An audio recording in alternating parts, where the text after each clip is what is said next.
കന്യാകുമാരി ബീച്ചിനോട് ചേർന്നുള്ള ഒരു കാഴ്ചയാണ് ഈ കാണുന്നത്. ഇതൊരു ജംഗ്ഷനാണ്. ഇവിടെ നിന്നൊരു ഭാഗത്തേക്ക് ഇത്തരം വ്യാപാര സ്ഥാപനങ്ങളാണുള്ളത്. മറുഭാഗത്ത് ബീച്ചിലേക്ക് പോകാനുള്ള വഴിയും ഒരു ഭാഗത്തേക്ക് ക്ഷേത്രത്തിലേക്ക് പോകാനുള്ള വഴിയുമാണ്. ഇതിന് നടുക്കൂടി താഴേക്ക് ഇറങ്ങിയാലാണ് നമ്മൾ ബോട്ടിൽ കയറി അപ്പുറത്തേക്ക് വിവേകാനന്ദ പാറയിലേക്ക് പോകുന്ന സ്ഥലം. ആ ജംഗ്ഷന് ഉള്ള പ്രത്യേകത അതാണ്. പോലീസ് സ്റ്റേഷനോട് ചേർന്നാണ് ആ സ്ഥലം. വ്യാപാര സ്ഥാപനങ്ങളിലെ വസ്തുക്കളാണ് ഈ കാണുന്നത്. ഇതെല്ലാം വളരെ ചെറിയ വിലയ്ക്ക് കിട്ടുന്നു എന്നുള്ളത് ഒരു വലിയ ആകർഷകമായ ഒരു വസ്തുതയായി പറയണം. കാരണം മറ്റുള്ള വ്യാപാര സ്ഥാപനങ്ങളെ അപേക്ഷിച്ച് ഇല്ലെങ്കിൽ മറ്റുള്ള ടൂറിസ്റ്റ് പോയിൻറ്റുകളിലെ വിൽപ്പനശാലകളെ അപേക്ഷിച്ച് അല്പം വിലക്കുറവാണ്. ഇതെല്ലാം 20 രൂപയുടെ വസ്തുക്കളാണ്. എന്നാൽ ഇതല്പം വില കൂടിയതാണ്. ഇത് പുറത്തെ സ്ഥലത്താണ് ശംഖുമായി ബന്ധപ്പെട്ടത്. ഭക്ഷ്യവസ്തുക്കളും ഇതുപോലെ നമുക്ക് ലഭ്യമാണ്.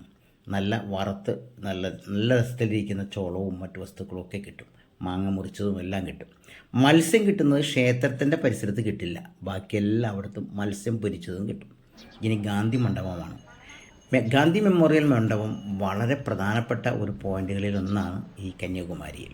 കാഴ്ചയിൽ കാണാൻ പെട്ടെന്നൊന്നുമില്ലെങ്കിലും നമുക്ക് മനസ്സിലാക്കാൻ ഒത്തിരി കാര്യങ്ങൾ ഇതിൻ്റെ അകത്തുണ്ട്. അത് നമ്മൾ കാണാതെ പോകരുത്. എന്നാൽ വീഡിയോ അവിടെ നിന്ന് എടുക്കാൻ അനുവാദം തരാത്തത് കൊണ്ട് നമുക്കത് എല്ലാം ചിത്രീകരിക്കാൻ പറ്റിയിട്ടില്ല. നമ്മുടെ കുട്ടികളുടെ മനസ്സിൽ നിന്ന് മഹാത്മാഗാന്ധി മറഞ്ഞു പോയിക്കൊണ്ടിരിക്കുന്ന ഒരു കാലഘട്ടമാണിപ്പോൾ. അതുകൊണ്ട് തന്നെ കുട്ടികൾ നമ്മുടെ കൂടെ വന്നിട്ടുണ്ടെങ്കിൽ അവരെ തീർച്ചയായും ഈ മണ്ഡപവും അതിൻ്റെ ഉൾഭാഗത്തുള്ള കാഴ്ചകളും കഥകളും കാര്യങ്ങളൊക്കെ പഠിപ്പിച്ചു കൊടുക്കാൻ ഉതകുന്ന ഒരു സംഭവമാണ് ഈ ഗാന്ധി മണ്ഡപം. അദ്ദേഹം വന്നു പോയതിൻ്റെ ഓർമ്മയ്ക്കായി ആ ദൂരെ കാണുന്ന ഒരു പ്രതിമ സ്ഥാപിച്ചിട്ടുണ്ട്. ഇവിടെ നിന്ന് നോക്കിയാലും നമുക്ക് ബീച്ചിൻ്റെ ഒരു ഭാഗത്തെ നമ്മൾ വിവേകാനന്ദ പാറയും അതുപോലെ തിരുവള്ളൂരിൻ്റെ പ്രതിമയും എല്ലാം കാണാൻ സാധിക്കും. ഈ പ്രദേശത്തിനുള്ള പ്രത്യേകത, ഇത് 3 ഭാഗത്തും കടൽ വന്ന് ചേരുന്ന ഒരു സ്ഥലമാണ്.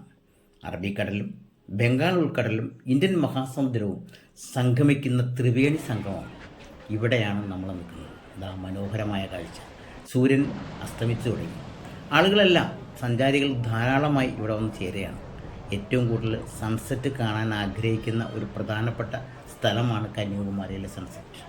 അത് കാണാൻ വളരെ മനോഹരമായ കാഴ്ചയാണ്. അതുകൊണ്ട് തന്നെ സഞ്ചാരികൾ ഇവിടെ തിരക്കേറി വരുന്നുകൊണ്ടിരിക്കുകയാണ്. ദൂരെയെല്ലാം തിരമാലകൾക്ക് കുറവില്ല. മനോഹരമായ ഈ തീരങ്ങളിൽ ഇങ്ങനെ ആഞ്ഞ് കാറ്റ് വീഴുന്നതിനനുസരിച്ച് തീരത്ത് വന്ന് അലയുന്ന തിരമാലകൾക്ക് കുറവില്ല. നമ്മുടെ നാട്ടിൽ ഒരുപാട് ബീച്ചുകളുള്ള നാടാണ്. പക്ഷേ കടലിലേക്ക് ചെന്ന് ആ ബീച്ചിലേക്കൊക്കെ ഇറങ്ങുമ്പോൾ അത് ദൂരെ കാണുന്ന തിരമാലകൾ ഇങ്ങനെ കാണാറില്ല. കാരണം തീരത്തോട് അടുക്കുമ്പോഴാണ് തിരകൾ കൂടുതലായി കാണുന്നത്. ഇവിടുത്തെ ഉള്ള പ്രത്യേകത, ദൂരെ നിന്ന് തന്നെ തിരമാലകൾ ഉണ്ടാകുന്നത് എങ്ങനെയാണെന്ന് വെച്ചാൽ അവിടെയെല്ലാം പാറകൾ ഒരുപാട് കിടക്കുന്നുണ്ട്. ആ പാറകളിലെല്ലാം ഈ കാറ്റിൻ്റെ ശക്തിയിൽ തിരകൾ വന്നടിച്ച് പൊങ്ങി മുകളിലോട്ട് വരുന്നതാണ്. അതുകൊണ്ടാണ് ഇതിൻ്റെ അകലെപ്പോലും തിരമാലകൾ കാണാൻ സാധിക്കുന്നത്. ഇനി നമുക്ക് മറ്റൊരു സ്ഥലത്തേക്ക് പോകാം. ഇവിടെ സഞ്ചാരികൾക്ക് നല്ല രീതിയിൽ കുളിച്ച് എല്ലാം ആസ്വദിച്ച് പോരാൻ പറ്റുന്ന ഒരു സ്ഥലം അവിടെ നിർമ്മിച്ചിട്ടുണ്ട്. ഇതിവിടെ അവരുടെ ദേവസ്വം ബോർഡോ അല്ലെങ്കിൽ അവിടുത്തെ ടൂറിസ്റ്റ് ഡെവലപ്മെൻറ്റ് കോർപ്പറേഷൻ്റെ സംഭവമായി ഇണങ്ങിച്ചേർന്നിട്ടുള്ള ഒരു സംഭവമാണ്. ഇവിടെ പ്രത്യേകിച്ച് ഉത്തരേന്ത്യയിൽ നിന്ന് വരുന്നവർക്ക് ഇവിടെ നമുക്ക് ഇറങ്ങി കുളിക്കാനുള്ള സംവിധാനങ്ങളുണ്ട്. നമുക്കെന്ന് വെച്ചാൽ നമ്മളെല്ലാം ബീച്ചുകളിൽ ഒരുപാട് കണ്ടിട്ടുള്ളത് കൊണ്ട് ഏത് ഭാഗത്ത് കണ്ടാലും തിര കണ്ടാൽ ചാടി ഇറങ്ങുന്നവരാണ്. പക്ഷേ ഇവർ വളരെ സൂക്ഷിച്ചാണ് ഇറങ്ങുന്നത്.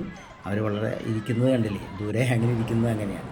ഈ മണ്ണൊന്ന് ശ്രദ്ധിച്ച്, ഇത് തിരയിൽ വന്നു ചേർന്ന മണ്ണാണ്. ഈ മണ്ണിന് ചുമന്ന നിറം വരാൻ കന്യാകുമാരി ദേവിയുമായി എന്തോ ഐതിഹ്യങ്ങളൊക്കെ ധാരാളമുണ്ട്.